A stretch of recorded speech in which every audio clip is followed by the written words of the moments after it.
So now we need to find the RB and RA. So if you consider this one as, this is 6 over EI and this is 12 over EI.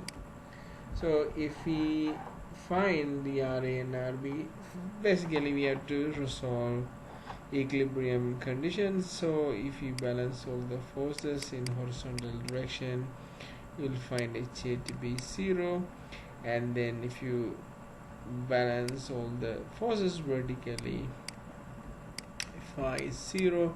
In that case, you'll have RA plus RB plus the load due to this upward action. So now here I need to find this point, because what is the distance? I know this one is 3,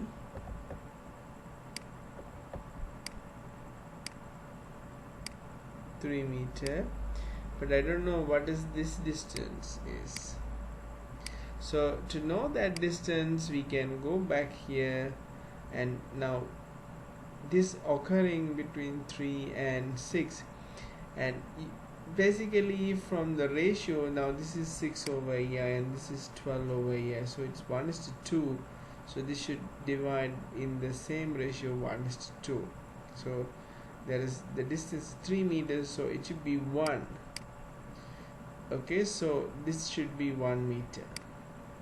So here you have the load upward is half into 4 into 6 over EI minus half into 2 into 12 over EI, that is downward load, which is 0. Now that gets me RA plus RB is equal to 12 over EI, and this one is 2 minus 12 over EI, that is equal to 0. So RA plus RB is equal to 0.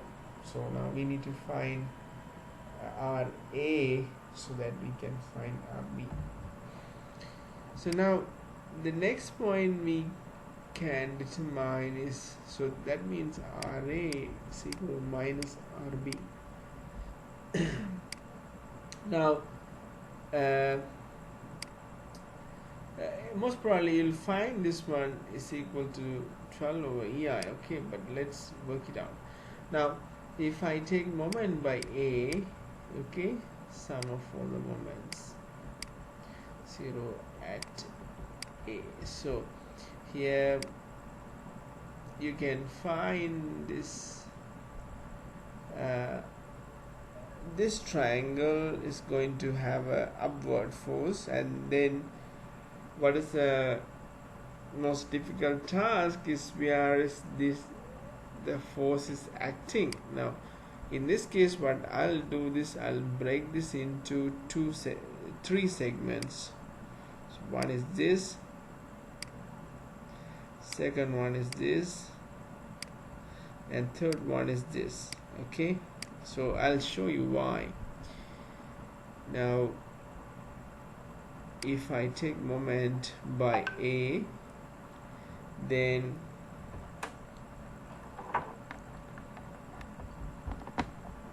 RB into 6, so RB into 6 is counterclockwise positive and plus this load. So if you take this area, the first one, then it is half into 3 into 6 over EI, and the effect is acting at 2/3 distance from point RA. So the force is half into 3 into 6 over EI, that is the load, and the effect of that at 2 meters. Okay, that is again counterclockwise. And then if you take the next portion, again counterclockwise, so half into 1 into 6 over EI, and the distance is going to be 2/3 of 1 meter from this point from this point to third of 1 meter. So it is 3 plus 1/3, okay, from A. So plus half into 1 into 6 over EI into 3 plus 1/3 is the distance to the point where the effect is acting. And then you have this load acting downward, which is minus, so that is half into 2 into 12 over EI, that's the load, and the distance it's acting is at 4 and 2/3 from here, so that is 2/3 of 2, so 4 plus 2/3 of 2, so 4 plus 2/3 of 2 is 4, okay. So that is the distance, so that is equal to 0. So now I can find my RB. So this is 3, so 6 RB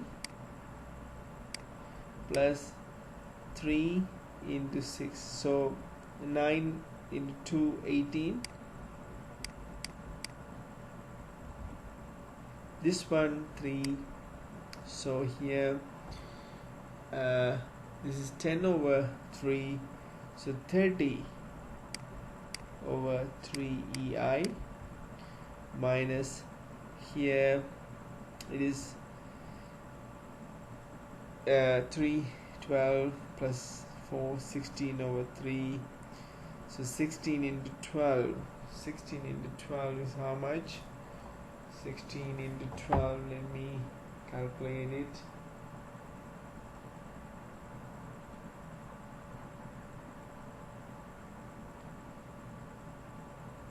So 16 into 12.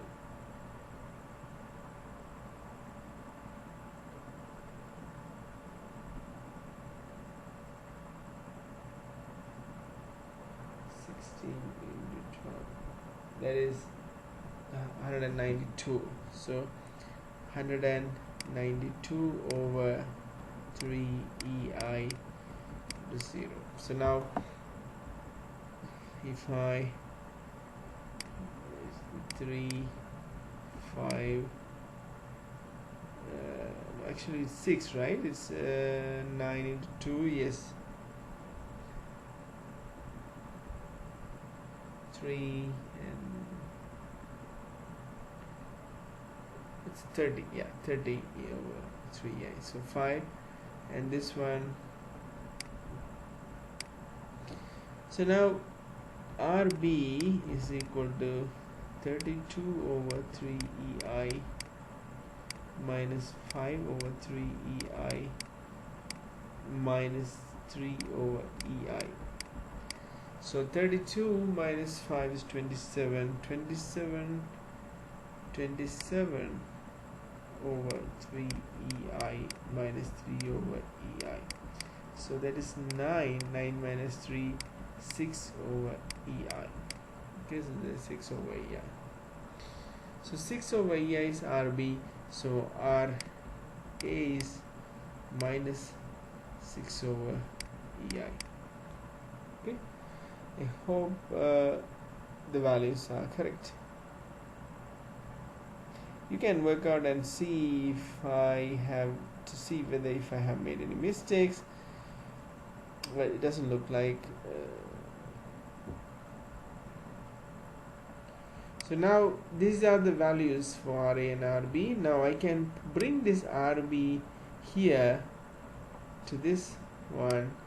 So, and okay, I need to further move this second problem down to give some space to solve my first problem. So now here this is the beam, and this is the load acting on it. So, and here I need to find my RC and MC, and those are the two values that are required as per the question. I should mark it clockwise. Okay. MC, and this value RB is coming here as 6 over EI. It's a positive value. Okay, positive value.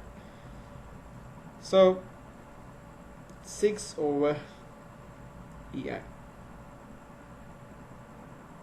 because I marked it as upward here and I got a positive value, so which means this is a positive value. Okay, so no confusion about that.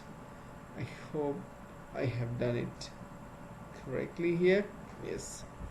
So now here it is 12 over EI. So what I can find is, I find this equilibrium for this vertically balancing all the forces. So that gets me RC minus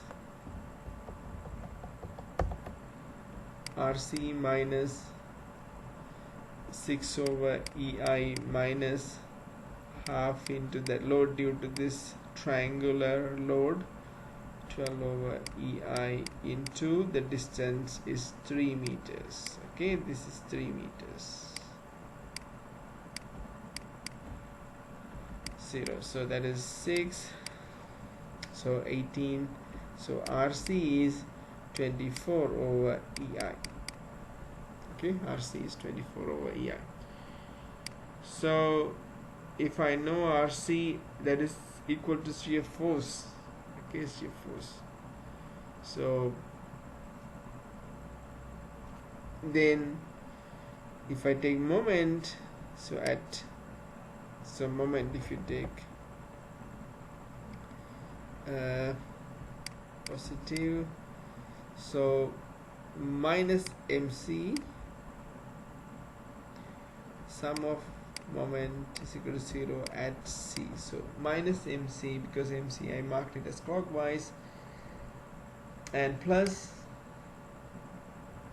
6 over EI into 3, that is due to the point load, plus half into 12 over EI into 3 is the load, and acting at 2 meters from the support is equal to 0. So MC becomes 18 over EI plus 18 plus 3, 18 into 2 is 36 over EI. So that becomes 54 over EI. So now these are the moment and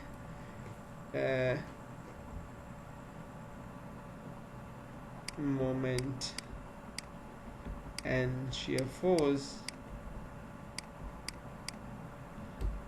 of conjugate beam are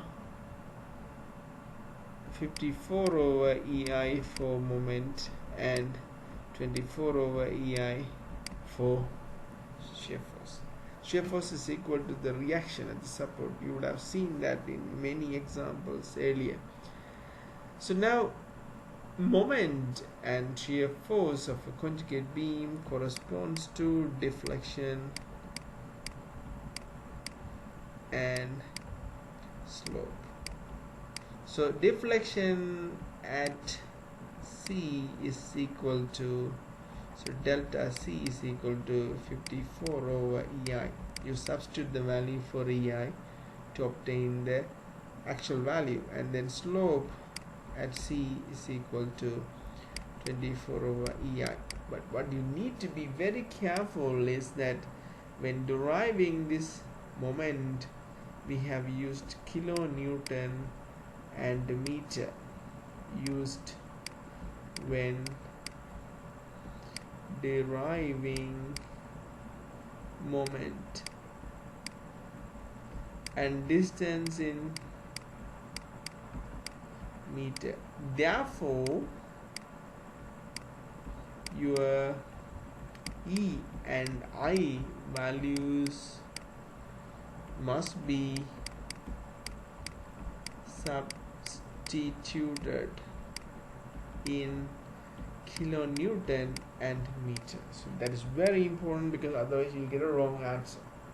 Okay, so these are the answers for this question.